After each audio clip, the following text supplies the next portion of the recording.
I don't want to be a product of my environment. I want my environment to be a product of me. Prestige Living Podcast. So with that, who do you want to be? Hello, welcome to Prestige Living. This is Jay O'Brien with another segment of Be Bold. At the end of August, I received a phone call from a friend of mine when he spontaneously asked me if I wanted to meet him in Greece for a 10-day vacation. Maybe you saw some of my photos online. It was incredible. And at the time of the call, I asked him when the trip was, and he said it was in 2 weeks. So naturally, that caught me off guard a little bit.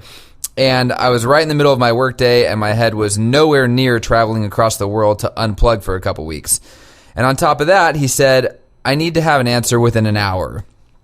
So I hung up the phone and thought to myself, what are the reasons for saying no? And are they legitimate reasons? Are they good reasons? Or are they just excuses? And then I asked myself, what are the reasons to say yes? So after a few phone calls and about 30 minutes of thinking, I called my friend back and I committed to the trip. 2 weeks later, I was on a flight to Mykonos from LA. Now, during that vacation, I met roughly 25 strangers who became instant travel friends, all of which I've kept in contact with through text or social media since arriving back home. And I was fortunate enough to witness some of the most incredible sunsets I've ever seen in my life, bond with like-minded individuals from all over the world, taste authentic food I otherwise would have never experienced, and delve into a culture that I was really unfamiliar with. It was one of the best trips of my entire life. Unwinding from this trip, and after several days of relaxing and partying and adventure, I departed from the Athens airport to Philadelphia at around 11 a.m. on Friday morning.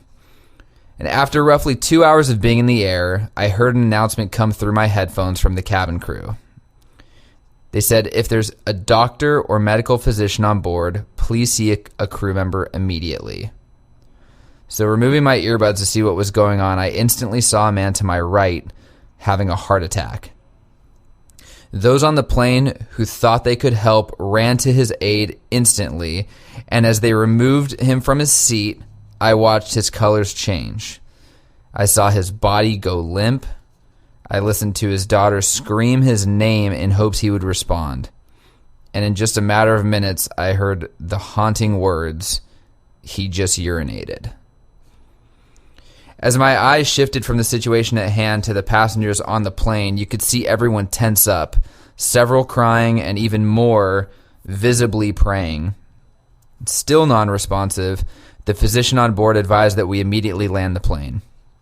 30 minutes later, we would touch down in Rome, where Italian medical personnel would rush the plane, strap this man to a gurney, and remove him in hopes his last breath was not taken on the plane. We all sat on the tarmac for roughly an hour before we took off again. Passengers quickly became friends, and conversations that otherwise would not have sparked ignited between everyone who just shared a jolting life experience with one another.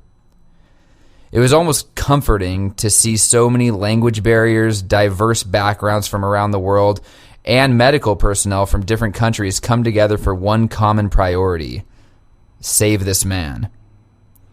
We eventually departed again, and it's safe to say everyone's heart shifted a bit on the way home, probably reflecting on how fortunate they are to be seeing their final destination and the ones they care about for another day. And it's too bad that it takes a near-death experience to get us to reflect on what's most important to us and to really reveal our true regrets. But in the moments that appear, that allow us to do this, it's important to really bask in what it all means. Assuming you will have more and more time, that later is always an option, is a form of arrogance as well as ignorance. Regardless of how long you live, our timeline is relatively short. Forget just living being defined as breathing, but consider how long you will be healthy, able, active, free. This is a very common misconception when we think of retirement. People use money as a crutch and a way to justify an excuse for not fulfilling their dreams. I can assure you, most of your dreams can come true with very little of the money you probably think that you need. And I'd be willing to bet you're spending it anyway on other things at a different rate without ever even realizing it. For those of you who lean on cash as a hurdle to living your life, I'm going to share my favorite line from any book I've ever read. It's called Vagabonding by Rolf Potts. And it reads, "The more we associate experience with cash value, the more we think that money is what we need to live.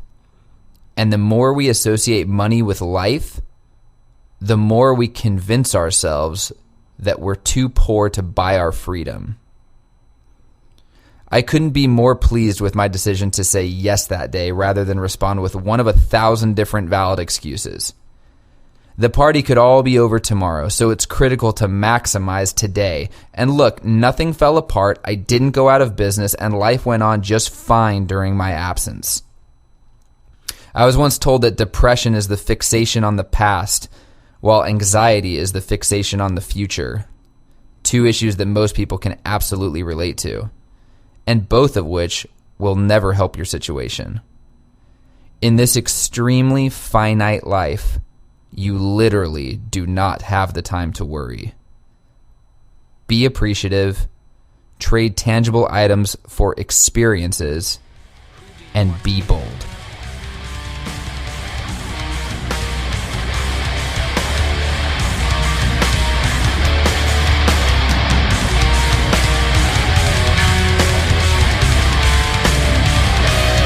If you would like to be on the Prestige Living podcast or know someone that would be a great guest, go to www.prestigelivingpodcast.com. We'd love to hear your story.